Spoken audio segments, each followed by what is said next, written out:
Welcome to the Creating Wealth Show with Jason Hartman. You're about to learn a new slant on investing, some exciting techniques, and fresh new approaches to the world's most historically proven asset class that will enable you to create more wealth and freedom than you ever thought possible. Jason is a genuine self-made multimillionaire who's actually been there and done it. He's a successful investor, lender, developer, and entrepreneur who's owned properties in 11 states, had hundreds of tenants, and been involved in thousands of real estate transactions. This program will help you follow in Jason's footsteps on the road to your financial independence day. You really can do it. And now, here's your host, Jason Hartman, with the complete solution for real estate investors. Welcome to episode 1510. This is a 10th episode show, and we've got a guest who's awesome, and he's becoming a regular, and that is Dan Millman, the author of so many books, including The Way of the Peaceful Warrior, which was made into a fantastic movie, by the way. Usually people say, oh, the book was better, right? Well, this one, the book is great, and so is the movie, actually. But today we're not going to be talking about the Peaceful Warrior. We are going to be talking about the loneliness epidemic. Yes, it is a very sad thing, and it is a big concern. And even prior to COVID, that's not all we're talking about, by the way, but it's definitely part of the conversation because I thought Dan would be a really good expert to discuss this, something I've been thinking about a lot lately. And, that was a problem before COVID-19, but now it is even more and more pronounced. And I think that's going to get even worse and more significant. So we will dive into these topics here in a moment. But, just remember, when you meet people in life and interact with people, you never really know what they're going through. Everybody has their own set of battles and their own situation and their own things that they're going through. So always try to be mindful of that. Of course, we as good people want to be mindful of that. So that's what we should do. And hopefully this show will help us in a small way do that. But before we get to the 10th episode topic, something where we talk about something of general interest for anybody who's new to the show, that's what we do on every show that ends with a 0. We talk about something of general interest, not our usual financial and investing topics. But in the intro portion, I always seem to have something to bring up that relates to investing and finance, and today is no exception. So just a quickie here for you.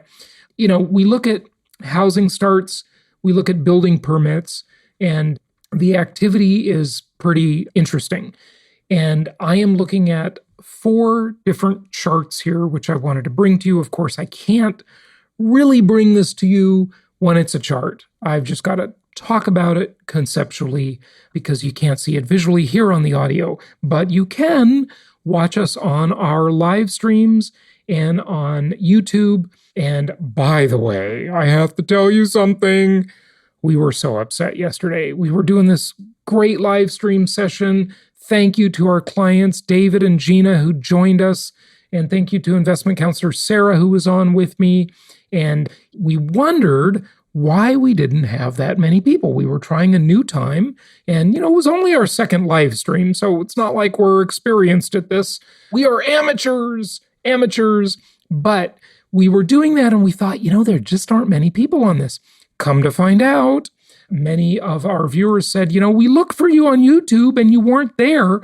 It said the live stream was canceled because it violated YouTube's mysterious standards that nobody will tell. Well, we actually really know why this happened. And we caught you. Yep. If you are listening, we have a really scummy competitor. And our competitor, we believe, but we gotta get a subpoena out on this. We believe complained and got it taken down. No reason, of course, nobody reviews this. And of course, these big tech tyrants like YouTube, Google, Alphabet, whatever you want to call them, they can do whatever the hell they want. So you don't have any recourse. They have no duty to tell you anything. But this is the world we live in. I talk about it a lot. But we will get to that. So you can watch our live stream on Facebook, on all the usual places. It's streamed to many of them. And we will be streaming again next Sunday, so we hope you'll join us. And hopefully you will see us on YouTube, but if not, you'll see us on Facebook. And who knows? It's just absolutely crazy out there. But we'll also stick it on the YouTube channel as a replay, so you can watch it then. But we love to get your questions, so please keep them coming. jasonhartman.com/ask. When all else fails, jasonhartman.com/ask. You can ask your questions there. Okay, so these charts, before we get to Dan Millman, and they are really interesting. So you look at building permits, and I'm looking at a chart that goes back to 2005, talk about compared to what as a reference point. And the chart is just astronomical in 2005. Now, this is a monthly chart, okay? And so it's for a long period, but you see the way this is up and down, up and down, up and down. And what's interesting about this, and now people, of course, are copying me, but I stated maybe in February, I think it was, which is years ago in pandemic years, that we would have a modified square root recovery. Everybody was asking about the V shape, the L shape, the W, the U-shaped recovery. What's it going to be? Well, Jason Hartman said modified square root. And now, what do you know? That's what you see in the media. People talking about the square, they call it the square root recovery. I call it the modified square root, because if you look at a square root sign, it goes from moving along, it's plane, then it goes down like a V, then it comes up higher than it was before.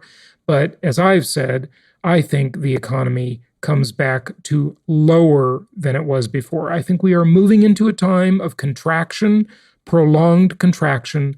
I think we will wake up from this to a smaller economy. And that's the way it's going to be. So my investing strategy has adjusted for that. And that's what I'm sharing with you. That's what we're sharing at our upcoming Meet the Masters conference.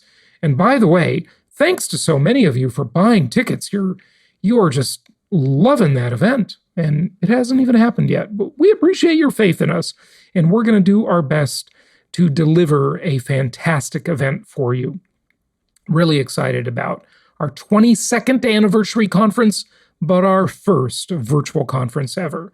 Very exciting. And so that's coming up. jasonhartman.com/masters for your tickets to that. So this chart, it looks like a modified square root recovery, actually, looking back at it, because it bottomed out right in late 2008. Now, this is building permits, so there are many other indicators, of course. And then, it sort of bumped along the bottom.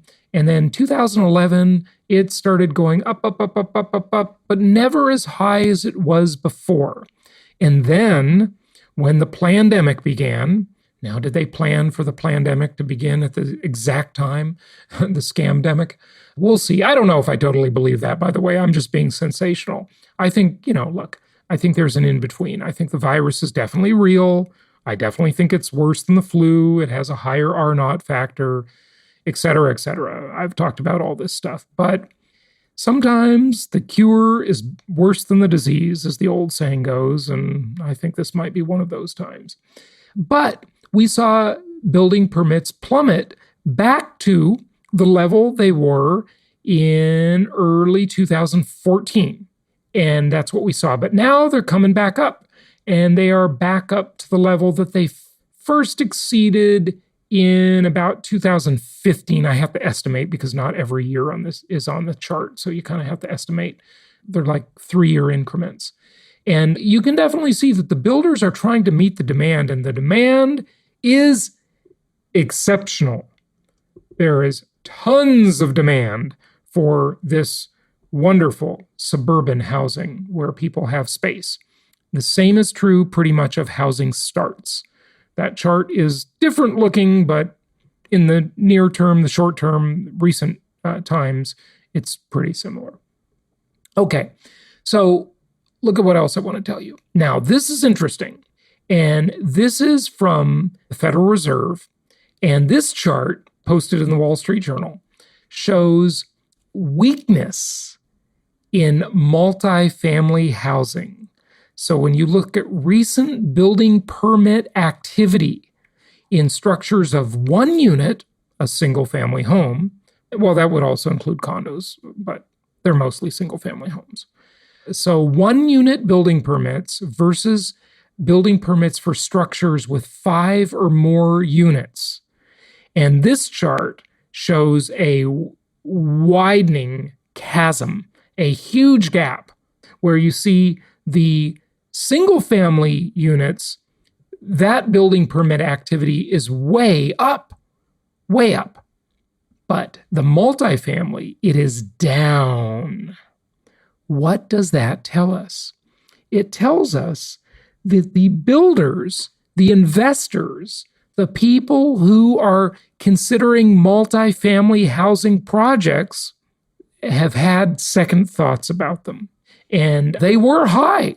Those permits, not too long ago, I'll estimate looking at this chart, like December of 2019, not long ago at all. Very high, much lower now and on the downswing. Whereas you see single family doing the opposite, that being on the upswing. So that means that they're catching on to that trend. And then this other chart shows the permit situation for single family housing without the usual seasonal adjustments. Residential construction remains robust. That's the commentary in the Wall Street Journal today. Okay, that's today's Wall Street Journal. And it basically shows the differences in the single unit building permit activity. And this chart is like all over the board because it shows 2013 on up to 2020. But what it shows without any hesitation is a dramatic, literally a hockey stick shape, up, up, up, up. When that was down in March and April, that is a hockey stick up now. So the builders will not meet the demand. They cannot meet the demand for affordable housing, but they are trying to meet demand. Now, remember, the type of properties they're constructing are expensive properties. I mean, not really expensive, but everything is higher than the typical workforce housing. And even the upper level of that housing, they just don't build that anymore. They don't build it, okay, because they can't build it. The construction costs are simply too high. It's just not available, which means for you, if you already own that property, if you've been buying with us for the last several years, congratulations, you've done great. So congratulations. And if you are buying properties from us now, congratulations again, because you are in a very good position. Also, this week, we'll talk about some of these moving surveys. And it is unbelievable how many people are either already moving or planning to move in the next 6 months. And you can ride that wave to profitability. So congratulations, investors. You can see properties at jasonhartman.com. You can reach out, get an investment counselor through that website, or maybe you meet them at our upcoming virtual Meet the Masters event, or maybe if you're in the United States, just call us toll free at 1-800-HARTMAN, and we're happy to help you with your plan. We're doing it for an awful lot of people right now, and we'd be happy to help you design a plan for diversification, for prudent investing, a conservative plan that makes sense with properties that make sense the day you buy them. That's what we do. That's what we're here for. There are copycats out there, but we are the original.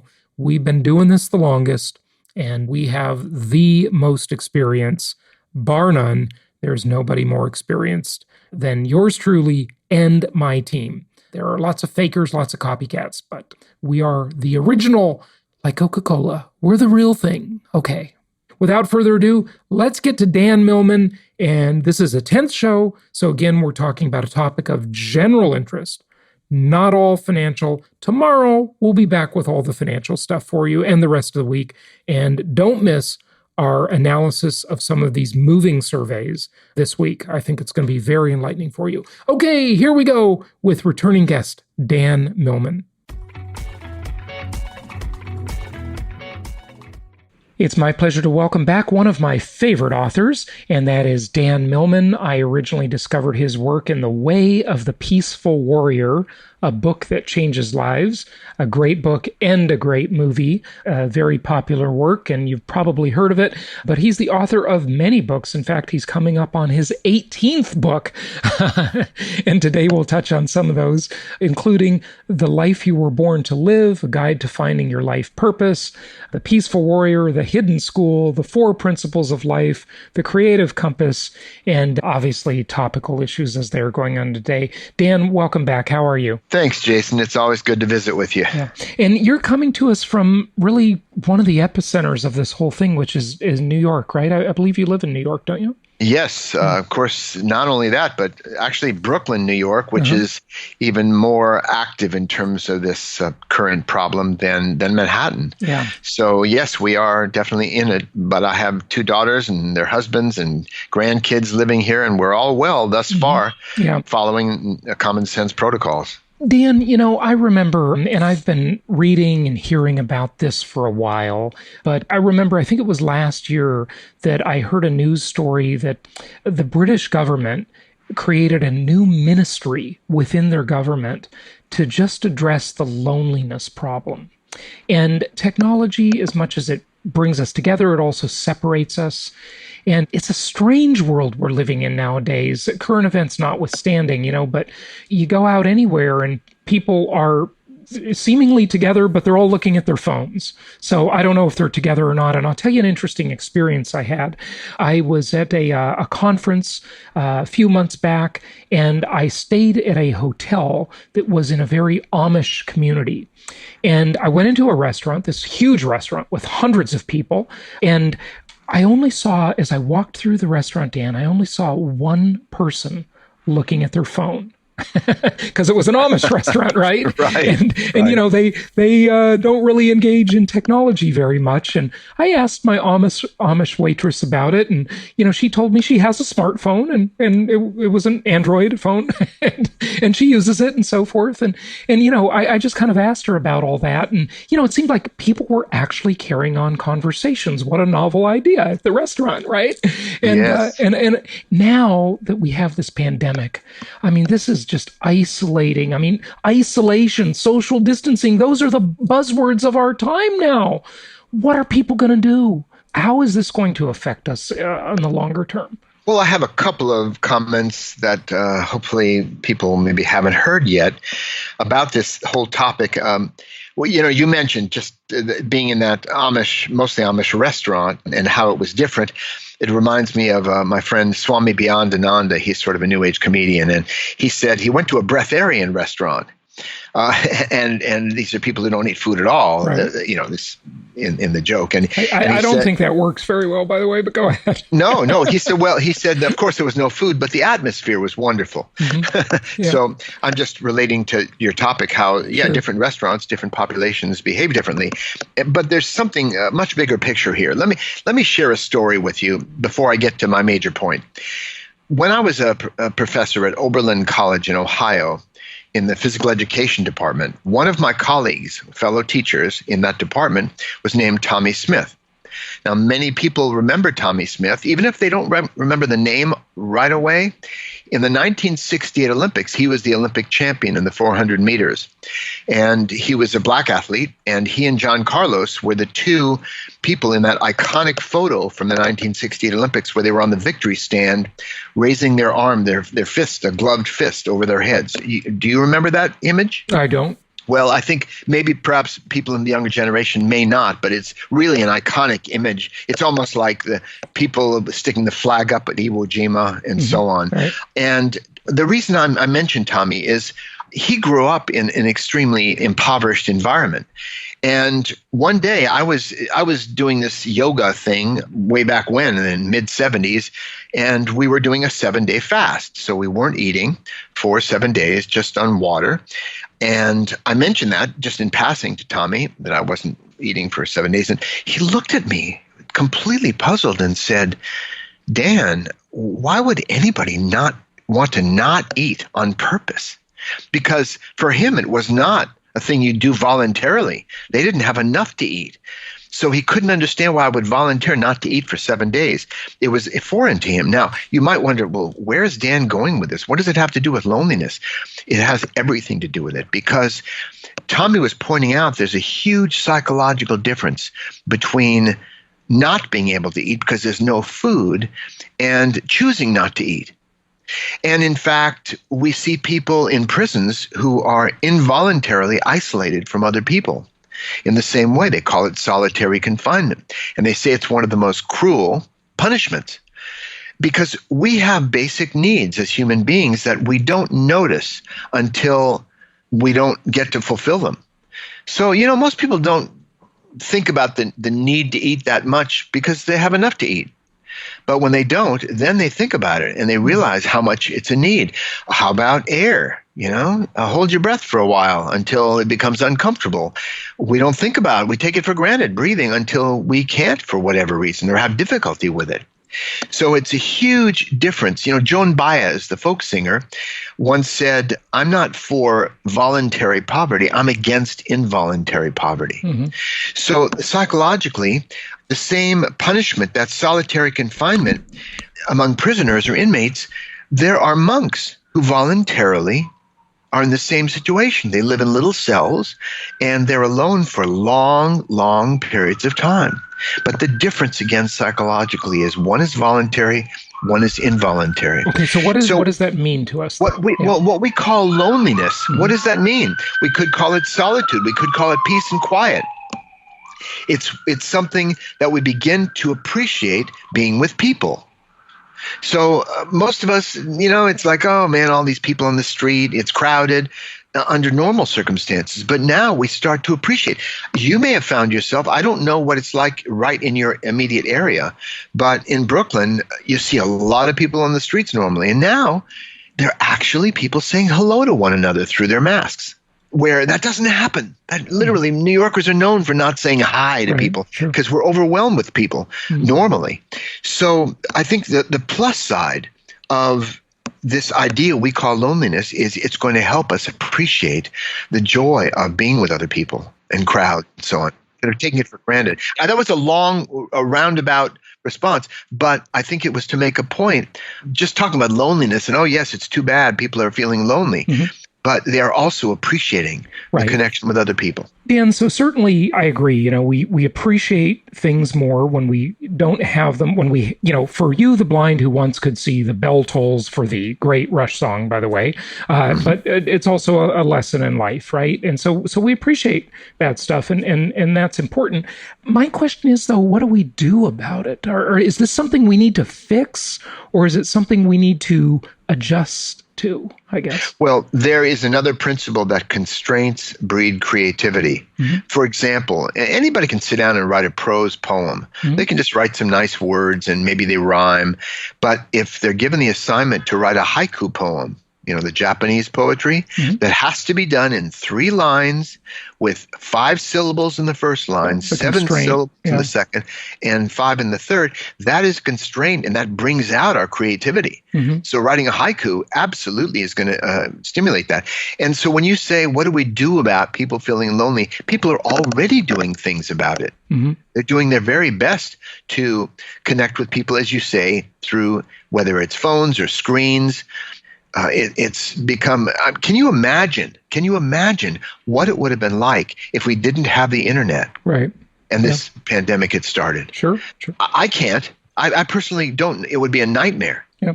But people are connecting. Right. They're connecting as best they can out the windows, yelling for, at 7 p.m. for the health workers and first responders.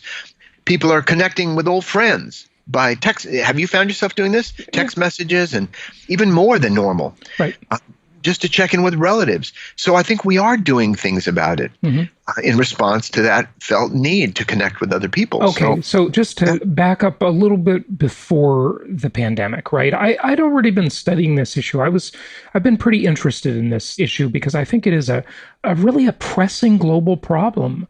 And before current events, I remember listening to a news story where a woman, an older woman, was talking about how sometimes she just goes to the store because she doesn't need to buy anything. She just wants to talk to someone.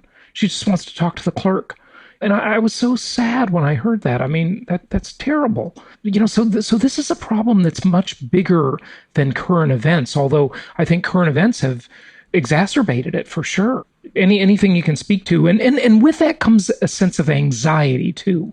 So maybe you want to blend that into the conversation. And maybe it can't be fixed. Maybe it's just something that needs to be managed. And certainly all the technology that you mentioned, yes, people are using that and that's great. But, that doesn't completely solve the problem, does it? Well, look, life is a series of problems that we have to solve. I mean, that's what comes up. It's daily life. It's a form of spiritual weight training. Right. If you don't lift any weights, you don't get stronger. I like that. And lessons emerge from these. Any difficulty, whenever there's an emotional charge, there's a lesson to be learned.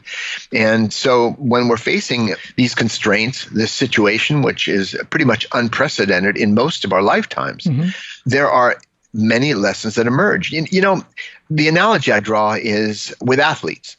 People who are skilled athletes, I've never seen a single skilled athlete, coordinated, fast, quick, with balance and rhythm and timing. I've never seen anyone who we would call dumb. That whole stereotype about dumb jocks. Actually, athletes have smart nervous systems. That's why they train. And so they may not be academically motivated, all of them, in the traditional sense, but they are not dumb. People who are coordinated. So because the nervous system's connected up through the brainstem to the brain. And so in the same way, but athletes learn lessons about life. They learn spiritual or universal laws through their training. The law of process, how we get results through step-by-step learning. Athletes learn that you can't control the outcomes, but you can control your efforts. And by making a good effort, you increase the odds of getting the outcome you want. Athletes know this at the cell level. They wouldn't recite it necessarily. The point is they learn about the present moment, the law of presence. Athletes who are involved in play and performance and competition aren't thinking about what they're going to do tomorrow. They are focused on the present moment, that pure awareness. So the point is they learn all these lessons, and yet they don't know they're learning the lessons. Because they're so focused on the external rewards, the games, the winning, the losing, the points, the times. So they don't know they're learning it. And we're in exactly the same position right now. We are learning lessons every day about ourselves, about our politicians, about the state of the world, about medical readiness, not just the obvious ones in the struggles we've had to keep up with masks and hand sanitizer. And those are the obvious big lessons. But there are so many emerging about ourselves, about our families, people who are 2 or 3 kids, and they're doing homeschooling. So they're learning about themselves, talk about it, leap in self-knowledge. So much will come out of this, just like it does for athletes, but we may have to reflect on it for years when we realize all that we've learned and changed. So I think this is there's an old Serbian proverb. 2 men looked out of prison bars. One saw mud and the other saw stars. Now, both mud and stars exist. We can't ignore them. But where do we want to put our attention? So I think we can focus on also the strength and the resilience, the perspective that is going to come out of this period. But meanwhile, we're in it. So we're like the there are 3 mysteries in this world: air to the birds, water to the fish, and humanity to itself. Because we're immersed in the moment. The context of our lives, it drives so much, yet we don't necessarily notice it. And that more appropriately, maybe the context of our mind, our mindset, right? It determines so many things. And that's a great point. So, there's this concept in economics called hedonic adjustments. And they use that to manipulate, some would say, and I would too, the consumer price index and to hide inflation that's really there. And they say, well, the new computer you got or the new car you got is so much better than the old one. Even though you paid $3,000 for that new computer, it's twice as good as the last one. So in real dollars, it was really only $1,500, right? Like there's this adjustment. But the reason I bring that up, Dan, is not to talk about economics, but to talk about our mindset and the context in which we live and our expectations. Because we as humans hedonically adjust. And hedonics is just obviously the root word is hedonism, right? Pleasure seeking. Like how much pleasure do we get out of a thing? So you mentioned spiritual weightlifting, and I really liked that point. So that's sort of an adjustment. Like you talked about the athletes that are sort of, you didn't say this, but I would say it, in the zone, right? And they're just doing their thing, and their muscle memory is learning things, right? Their nervous system is just automatically learning things, sort of even without trying. Well, what are we learning now? Are we spiritually weightlifting now if we're stuck at home with no one around us? And, people are in very different environments around the world. Some people are in little shacks. Some people are in crowded places. Some people are with big families. It's all different for everybody. Oh, it is. And that's important to keep in mind.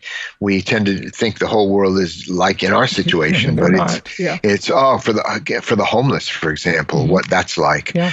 So yes, everyone has various different challenges, and yet, as it's been said many times before, I don't mean to be too cliche, but we are in this together. This is worldwide. It's much more prevalent and intense in high-density areas like New York City, for example, than it is some spread-out areas where most everybody drives places in cars, goes inside, comes out, gets in their car, where you don't have public transportation, that sort of thing as much. But we all know sensory deprivation experiments that have been done. I once did an experiment in which I went into a bare room with just a mattress. I brought in no books, no entertainment of any kind. This is even before smartphones of any kind. And it was part of a training I was going through. I'm writing about it in a memoir I'm working on right now. But basically, in that room, I went in Friday night. I had a sheet over the window. There was no view. It was dimly lit. And I sat in that room doing essentially nothing till Monday morning. And that is much more challenging than many people might guess. I believe you. Yeah. Well, you were basically in solitary confinement. I was, like the hermit. Right. But I'll tell you, when I came out of there on Monday morning, I was looking at the world, sensing it, smelling it, feeling it, tasting it with the senses of a young child. Right. It's like, wow, look at the sky, look at the trees, look at those people.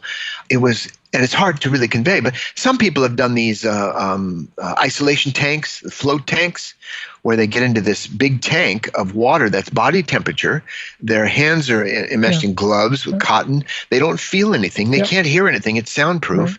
And they start hallucinating after a while. A lot of those places are, opening back up, I guess, around the country. Yes. Yeah. Well, we're doing this, though, in a sense, whether it's as extreme or not, our lives have all been simplified. We're home more of the time, less stimulated, and it actually tunes up our reticular activating system, the RAS, in the brainstem, where we start to notice the small things again. And in terms of perspective, we're realizing that a lot of the things we thought were so important are small stuff. And this is big stuff right now, our health. Being able to just go to a store. Right. I mean, the other day I remarked to my wife, I am home writing myself, working on the book a lot, but I went out to get some toothpaste, and that was the biggest event of my whole day. So again, you have a different sense of perspective. That's like the lonely old lady in that news story I was talking about. She just so she could have a tiny little conversation with a clerk that made her feel better. I mean, exactly. I mean, many elders just going to the doctor is their big event of the week. Right. And so sometimes they invent small pains, aches, whatever. Not always, of course, but just to go to the doctor and talk to them. That's what hypochondriacs do. It's an attention-getting mechanism, right? Yeah. But there may be other motives. Just lonely again. Sure. To talk to someone and have them give you their attention and caring. So there are so many related topics, but we're learning these lessons today. There's an old proverb. The God comforts the disturbed and disturbs the comfortable. And sometimes we turn to belief and religion and faith when our foundations are shaking, only to realize it's spirit who's shaking them. So we're all being shaken up, and I'm pointing up right now. We're being shaken upward, and we will eventually get past this, and not entirely even, but hopefully if we get a vaccine in the next year or so, if we're lucky, then we can treat this as just one of those things like the flu, because we'll have a vaccination, we might have treatments. But right now, humanity is going through a transformation, and no one promised it would always be pleasant. So some people are using this time in creative ways. Some are using it to become better people. Some are studying. There are people that did sort of menial jobs before that are learning how to do computer programming now and, taking all these courses online and just bettering themselves. And that's great. And they're exercising. They're doing all the good things, right, that really in the long term make us all better and feel better. And others, sadly, are eating potato chips, drinking beer, and sitting on the sofa watching TV all day. Yes. How can we best use this time? And not just how can we best use it? Because I think most people actually know the answer to that question, even if they're not practicing it. But how do we get ourselves to use this time well? Maybe is the better question. Yeah, and I would, in response to that, I'm going to read a very brief note. Well, we can watch The Way of the Peaceful Warrior or read it and ask Socrates. But, yeah. Well, that's one approach. But I think a good reminder, look, many people have in the past commuted to work, and they had long commutes and sometimes heavily trafficked commutes. Right. And some people would just be frustrated traffic, honking their horn, maybe listening to music, but others learned a language during their commute. They learned a new language. They listened to favorite books, and they were almost disappointed when they finally got there because they wanted to hear what happened next in the book. Mm-hmm. So we all make these choices, as you just pointed out. But there's a saying, to progress toward our goals, we can choose one of two methods. And the first method I'm about to describe to you is very popular, but I recommend the second method. Here's the first one.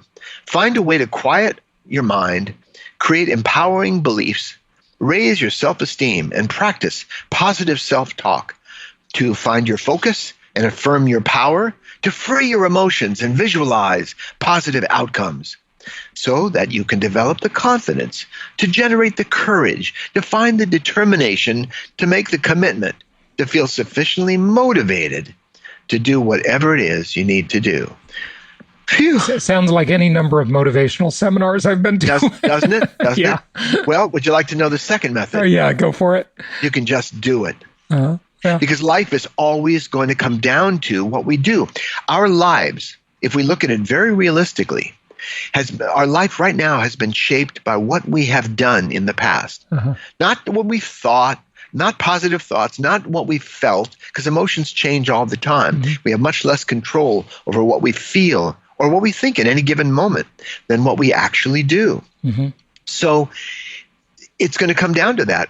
Now, it's not as if we have to make every moment count. That's crazy making. Mm-hmm. There are times we need to kick back, take a nap, watch a video, relax, chill out, space out. But other times it's like, what is my goal? Mm-hmm. There was a Japanese psychiatrist once who had 3 really good bits of advice. He said, first, accept whatever thoughts and feelings you have as natural to you in that moment. Whether they're positive or negative, they're natural to you in the moment. Accept them. You don't have to fix them, change them, run from them, deny them. Just accept them. They're there. As in meditation, just notice them. The second thing is, what is your purpose? What do you want to get done? And the third is, do whatever you need to get that in line with your purpose. Not in line with some philosophy, but in line with what do you want to get done. So when people are day by day, they're home most of the time, what do they want to get done? Is it cleaning the house? Is it doing the dishes? Is it organizing? Is it writing a book, writing some music, doing some creative endeavor, painting a picture, drawing something? Anybody with a pencil and paper can become an artist. Just draw. So there are different ways to pass our time. And the question really becomes this, and it might be a good one to kind of wind down on, which is, what do I want to look back on 5 years or 10 years from now? How did I treat this period? Mm-hmm. What use did I make of it? Because as we all know, we can't control, life comes at us in waves of change. I've been saying this for decades, but now it's really hitting home. We can't control or predict those waves, but we can learn to surf them. Mm-hmm. Yeah. And make the best use of them. Yeah, good stuff. Dan, give out your website.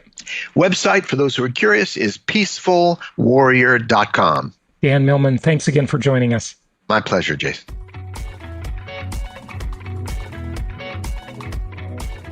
Thank you so much for listening. Please be sure to subscribe so that you don't miss any episodes. Be sure to check out the show's specific website and our general website, hartmanmedia.com, for appropriate disclaimers and terms of service.